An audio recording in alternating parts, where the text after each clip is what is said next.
ነገር የምንቀበላቸው ነገሮች አሉ። ኮመን ያሉ የሰው ልጅ የራሱ የሆነ ህይወት አለ። ኮመን አለ ህይወቱ አለ። ምንድነው? ዲሲፕሊን፣ ትምህርት፣ ሪሊጅን ምናምን ነገር አሉ። እነዚህ ኮመን ናቸው ለሰው ልጆች። መንግስትም ቤተሰብም ሀገር ማሟላት ያለበት ነገር እሱን ሳናሟላ ምኑ ላይ ነን? ፀጉር ዊግ መሰራቱ ላይ ሴቶቹ ዝም ብላችሁ ድንቁርና ይባላል። ይሄ ልክ እንደ ብላክ አሜሪካኖች ማለት ነው። የሆነ ነገር ቶሎ ብለን ሾርት ወይ ገንዘብ ማግኘት ምናምን። ሌላ ዓለም ላይ ስትሄዱስ ሌላ አፍሪካን ኬንያኖችን ብታያቸው በጣም ስተዲ በቃ ለትምህርት ያላቸው የትኛውም ኬንያ በተጠይቋቸው ዱርዬ ብትሏቸው ትምህርት ቤት ላይ በጣም ጎበዞች ናቸው። እንዲያውም ኬንያም አጠገባችን ያለች ሀገር ማለት ነው በጣም ይበልጡናል።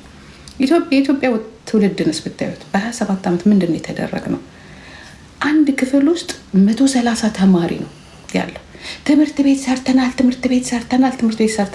ትምህርት ቤት መስራት አይደለም። አስተማሪዎቹ ምን ነበሩ?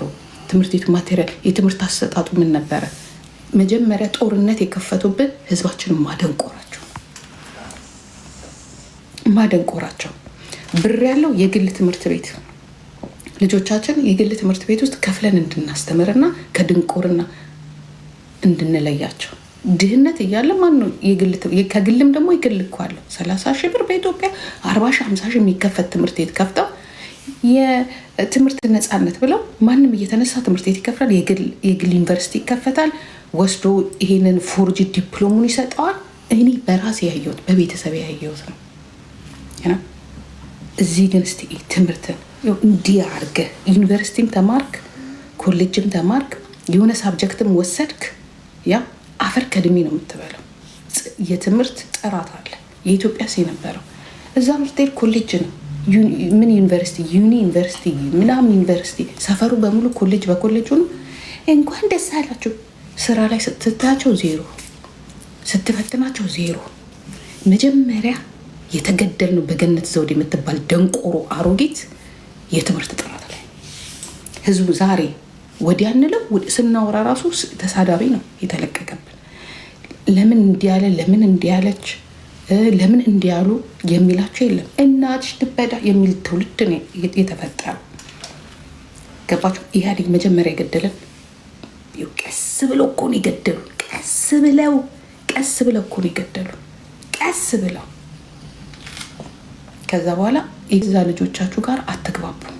የገዛ እህቶቻችሁን እኔ እኮ ትምህርት ቤት ስማ ስንት ተማሪዎች እንደነበርን ታውቃላችሁ? ሃይስኩል 45 ተማሪዎች ነበር። ኦኬ የዛ ሰዓት ሃይስኩል ላይ 130 ነበር። እኔ ሃይስኩል የምትማር ኤክስቴንጅ ነበረች። ክላሱ ዘሴም ነው። የዛሬ ስንት ዓመት እኛ የተማርንበት ትምህርት ቤት ነው። ተጠጋግተው ነው እንዴ? ለምን እንደዚህ ነበር የሚታጎረው? ዛሬ ናውጣ ናገባ ለዚህ ሁላ ስደት የበቃ ነው። ሊቢያ እንደሚጎዳ እኮ ስደትን በባህር መሞት እንዳለ ራሱ ሞትን እንዳንፈራ ድህነትን አሚን ብለን እንድንቀበል ደደብነታችን። እኔ ከመሞት ብኖር ይሻለኛል። ስትማር ራስን ታድናል። ቀጥ ብሎ ህዝቡ በሊቢያ እንዴት ያደረገን እኮ ኢህአዴግ እኮ ነው። ኢህአዴግ ነው ደግሞ ዘራፍ ይላል። በሊቢያ የሚኖሩ የኢትዮጵያኖች ታረዱ። እድሜ ላንተ ድህነትን ያሳረዳችሁ። እድሜ ለእናንተ ልጆቻችን እንዲታረዱ የተደረጉት። ለዚያውም የከተማ የአዲስ አበባ ልጆች የጨርቆስ ልጆች ናቸው የታረዱት። ለዚያውም ትግሬዎች ናቸው ደግሞ የታረዱት። እንኳን አንዳንዴ ስታስቡት እንዴት አድርገው እነዚህ ሰዎች የዛ ሰዓት ግን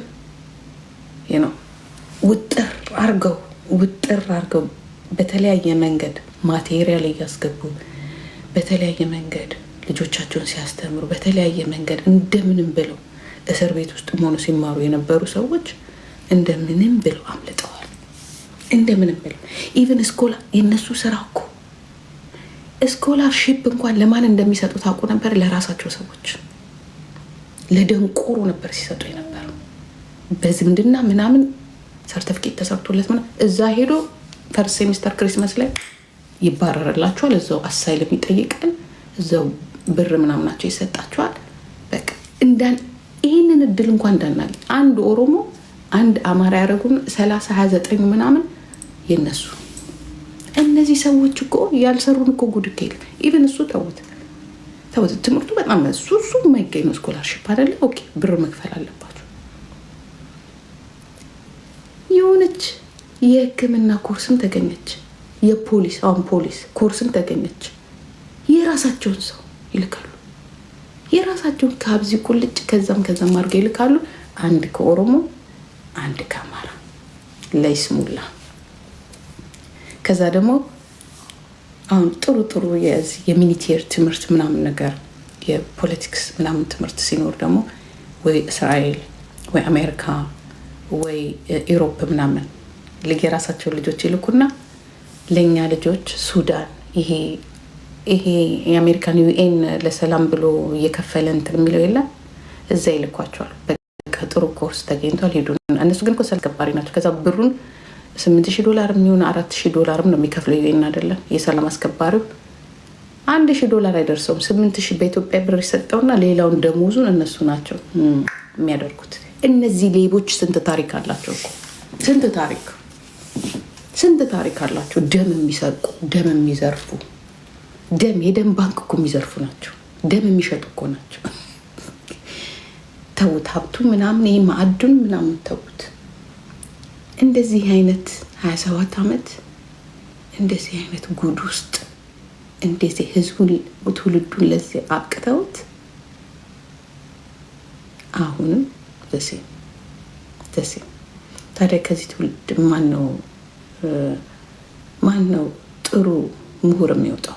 ማን ነው? እናንተ አሁን ሁሌ ትላላችሁ እነዚህ ትላልቅ የደርግ ፖለቲከኞች እነዚህ እና ከሌ ስለሌለ ነው። በ27 ዓመት ውስጥ ይወጣ የለም። አንድ ጀዋር እኮ አምልጦ እኮ ነው በአባዱላ አምልጦ የሆነ እንትን ስኮላርሽፕ ሲመጣ እሱን ሞላ። አባዱላ ይባላል። እውነት የሆነ ውሸት የሆነ ያለቀም እሱ ስኮላርሽፕ ሲመጣ እሱ የሚኖርበት አካባቢ ተሰጣቸው። ያችን ተጻጻፈ ላፍ ብሎ ወጣ እና የትምህርት እንትኑን አገኘ። አንድ እሱ እና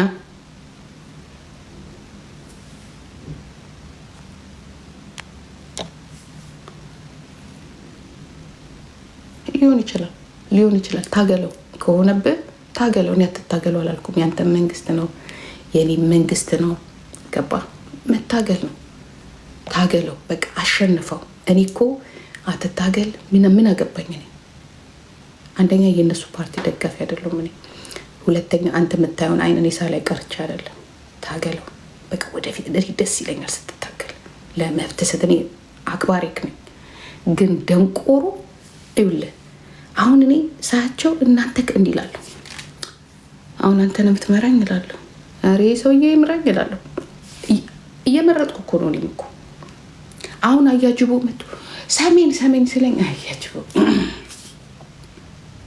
እሺ መሪ አምጣልን። አያጅቦ የሚያሳመነን የሆነ ጂኒስ በቃ 1-5 ዩኒቨርሲቲዎችን እንደ ጀዌ ፏፏ ያደረገ ገባክ ቪዚት ያደረገ አምጣልን ስትለው ደብረ ጽዮንና እንትና ደብረ ጽዮን የት ነው የተመረቀው? የት ነው የተማረው? ኤክስፒሪየንስ እንደ ባህል አዋላጅ የስልጣን ኤክስፒሪየንስ አለው እንጂ ለዚህ አይደለ 27 ዓመት በሙሉ ስልጣኑን መጨበጥና መያዝ አቅቶት ኢትዮጵያን ወደ ገደል የከተታት። ሌላ አምጣ። አሁን ምን የመሰለ ልጅ አለ ትግራይ ውስጥ። እኔ ሁሌ የምመኘው በቃ ገፍቶ ቢመጣ ምል አጠፉት። ትንሽ ልጅ ነው አብርሃም ነው ምናምን የሚባል ማን ነበር? እስቲ ስሙን ጥሩልኝ። አሁን እሱ ልጅ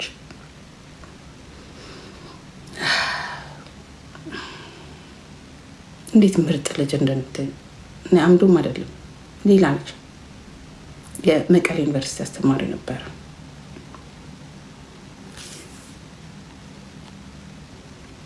ጀግና በቃ ጀዋር በሉት።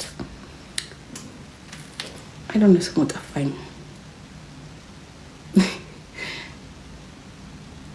አምዶም ፕሮፌሰር ጌታቸው ረዳ በቃ ካጅ ነው እሱ።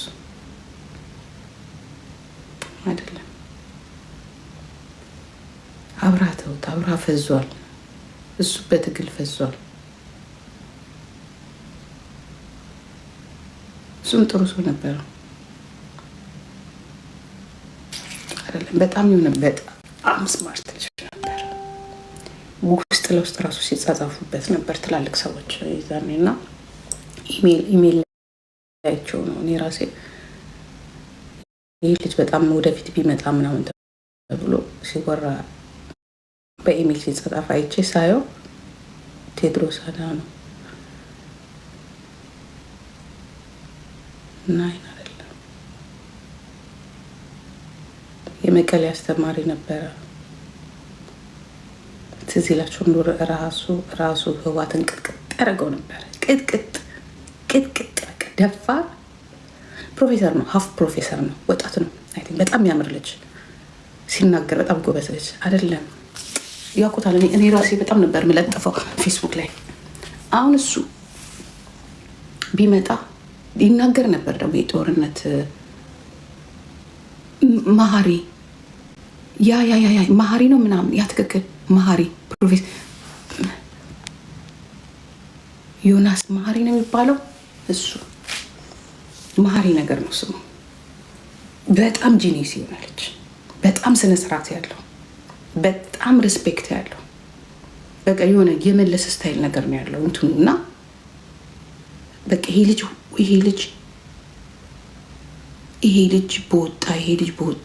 በወጣ ሲባል ጠፋ። አይደለም የሆነ ጓደኛዬ መሀሪ ስዊድን ያለው ኖ ይሄ እዛው መቀሌ ዩኒቨርሲቲ አስተማሪ ነው አይደለም። የሆነ መሀሪ ምናምን ነው ስሙ፣ አባቱ ስም ይሁን ምናምን ነገር ገባችሁ። አሁን እነሱ አሁን ይኸውላችሁ ወጣቱ መረከብ አለበት። ወጣቱ ሽማግሌዎቹ የድሮዎቹ አይኖሩ ሳይሆን የድሮዎቹ እንዳሉ ሆነው ወጣቶቹ ቢመጡ አትሊስት መግባባት ይችላሉ። ገባችሁ? ማውራት ይችላሉ፣ ማስረዳት ይችላሉ። አትሊስት ደጋፊ እንኳን ባይኖራቸው ተቃዋሚ አይኖራቸው ተቃዋሚ አይኖራቸው። ምክንያቱም መሸጥ ይችላሉ ህዝባቸውን እንዳይጠላ። እውነትም ትግራይ ውስጥ ይሄ ችግር መሀሪ ዮሐንስ ነው አይ ቲንክ ሶ። የት ሄዳውን እሱ ረዳት ፕሮፌሰር ሀፍ ነው የሚባለው። የዝምልሽ ሀፍ ፕሮፌሰር ነው፣ ረዳት ፕሮፌሰር ሀፍ ይባላል። ገና እንትን አላለም ማለት ነው። እኔን ለማስተካከል አትሞክሪ ደንቆሮ፣ ሂጂና እንትን በይ። የት ሄዳውን እሱ? ለምን እሱን ወደፊት አታመጡትም? አሜሪካ እሱም ወጣ።